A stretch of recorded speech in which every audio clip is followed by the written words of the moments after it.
ব্লকের বৈতা বাজার সার্বজনীন দুর্গোৎসব কমিটির ব্যবস্থাপনায় আয়োজনে শারদীয়া দুর্গোৎসব 2025। আজ আমি অত্যন্ত আনন্দিত, ধন্য, গর্বিত, আপ্লুত। আজকে তাদের সঙ্গে আমি উপস্থিত হতে পেরে এবং শুভেচ্ছা বিনিময় করতে পেরে আমি আপ্লুত। এই সংস্থা বহু প্রাচীন সংস্থা, চলতে চলতে 77তম বর্ষে পদার্পণ করল।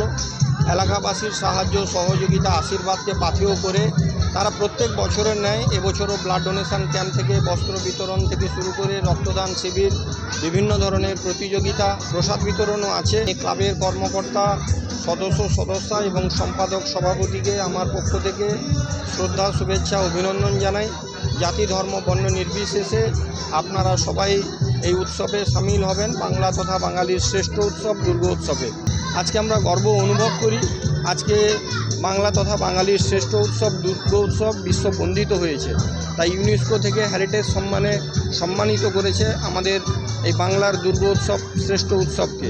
তাই আগামী দিনে এই সংস্থা আরও বেশি করে মানুষের সঙ্গে থাকবে, মানবিক কাজ এবং মানব কল্যাণ কাজে যাতে যুক্ত থাকে, এটাই আমার আহ্বান থাকবে। গ্রাম বাংলার মায়েরা, মেয়েরা, বোনেরা সবাই এখানে উপস্থিত হয়ে অঞ্জলি প্রদান করবে। তারা পূজাবিধ নিবেদন করবেন, এখানে ব্রতী থাকবেন এবং তারা মায়ের কাছে প্রার্থনা করবেন। শুধু নিজেদের মঙ্গল কামনায় নয়, কমিটির মঙ্গল কামনায় নয়, তারা বিশ্ব মানব জাতির মঙ্গল কামনায় তারা ব্রতী হবেন। এবং আপনারা দেখবেন যে আমরা বছরে দুবার দুর্গোৎসবে সামিল হই। বসন্তকালে বাসন্তী দুর্গোৎসব রাজা সুরত ঋষি মেধসের আশ্রমে শুরু করেছিলেন। আবার আমরা আশ্বিন মাসে শরৎকালে যে দুর্গোৎসব পালিত করি সেটা খুব সাড়ম্বরে। এটা জানেন যে আমাদের রামচন্দ্র অকাল বোধনের মধ্য দিয়ে তিনি দুর্গাপুজো শুরু করেছিলেন। তাই বাংলার কৃষ্টি, সংস্কৃতি, ঐতিহ্যকে আমাদের ধরে রাখতে হবে। আমি এই ক্লাবের উত্তরোত্তর শ্রীবৃদ্ধি কামনা করছি। এই ক্লাব বড় হোক, আরও বেশি মানুষের সেবায় নিজেদের নিয়োজিত করুন এবং আমি মায়ের কাছে প্রার্থনা করব মা যাতে এলাকাবাসীকে সুস্থ রাখেন এবং মায়ের আগমনে এলাকায় যাতে সুখ সমৃদ্ধি ঘটে, এটাই আমি মায়ের কাছে প্রার্থনা করছি। বিভিন্ন থিমের মাধ্যমে, বিভিন্ন ভাবনা চিন্তার মাধ্যমে এই দুর্গোৎসবকে আমাদের মোহনপুর ব্লকের মধ্যে প্রতি বছর আমরা দেখতে পাই মণ্ডপ কিংবা ঠাকুরের ক্ষেত্রে 1 নম্বর পর্যায়ে গিয়ে পৌঁছেছে। আমরা আশা করব এইসব উদ্যোক্তারা এইভাবে মানুষের এই আশা আকাঙ্ক্ষাকে বরাবর পূরণ করবে। এই শারদ উৎসবে আবার বলি যে আলোকসজ্জা কেন, মণ্ডপ কেন বা প্রতিমা কেন, এরা কিন্তু প্রত্যেক বছর নতুন নতুন চিন্তাধারা নিয়ে মানুষের কাছে পৌঁছে দেয় এবং সেজন্য এখানে মানুষের ঢল নামে।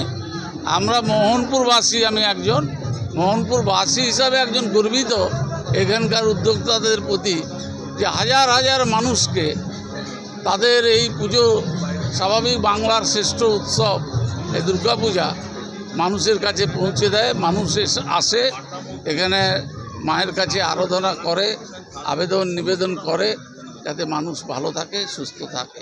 এরা প্রত্যেক বছরকে ভাঙে। এবছর আমরা দেখছি সব থেকে সুন্দর, খুব ভালো। আবার আগামী বছর দেখব আরও ভালো। এভাবেই এরা এগিয়ে থাকে। আমার নাম তপন প্রধান, আমি কর্মাধ্যক্ষ পশ্চিম মেদিনীপুর জেলা পরিষদ।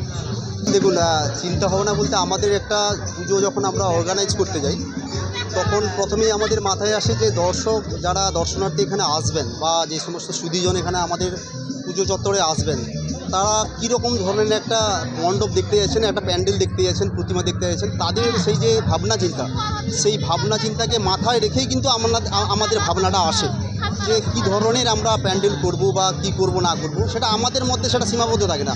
ওভারঅল যারা এখানে দর্শনার্থী যারা আসতে চাইছেন, দেখতে চাইছেন, তাদের যে ভাবনা চিন্তা সেটার সঙ্গে ম্যাচ করিয়ে কিন্তু আমরা এই ধরনের প্যান্ডেল বা মণ্ডপ বা প্রতিমা করা। আমাদের এই দুর্গোৎসব যে শুধুমাত্র ধর্মীয় একটা ফেস্টিভ্যালের মধ্যে সীমাবদ্ধ সেরকম ব্যাপারটা নয়। বিভিন্ন সম্প্রদায়ের মানুষের সঙ্গে আমরা যোগাযোগ রেখে যেমন আমরা বাঙালির সেরা উৎসব দুর্গোৎসব আয়োজন করি, তার সাথে সাথে আমাদের কিছু সামাজিক কর্মসূচি থাকে যেগুলোকে আমরা সামনে রেখে, যেমন আপনার ব্লাড ডোনেশন ক্যাম্প হয়েছে আমাদের, তারপরে আমাদের বিনামূল্যে ঔষধ বিতরণ, বিনামূল্যে স্বাস্থ্য পরিষেবা, তার আয়োজন করেছি। তার সাথে সাথে আমরা উদ্বোধন করেছি।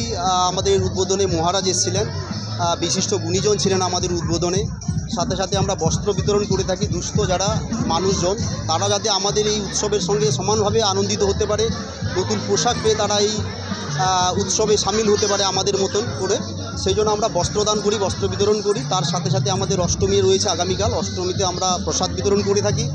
ব্রতী সহ সাধারণ সবার জন্য আমরা প্রসাদ বিতরণ করে থাকি। তো এই সমস্ত সামাজিক একটা চিন্তাভাবনা আমাদের সবসময় থাকে। শুধুমাত্র যে পুজো প্যান্ডেল ঠাকুর তার মধ্যে আমরা সীমাবদ্ধ থাকি না। আমরা এবং সবাই মিলে একসাথে, জাতি ধর্ম বর্ণ নির্বিশেষে সবাই একসাথে চলার যে বার্তা, সেই বার্তা 2025-এ আমাদের এখানকার মোহনপুরবাসীর পক্ষ থেকেও সেই বার্তা সাধারণ মানুষের কাছে আমাদের থাকবে।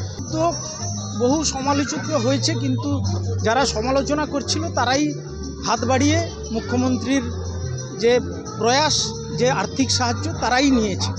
এতে আমাদের কিছু বলার নেই। আমরা তো প্রথম থেকেই সমর্থক এবং সমর্থন করে এসেছি এটাকে।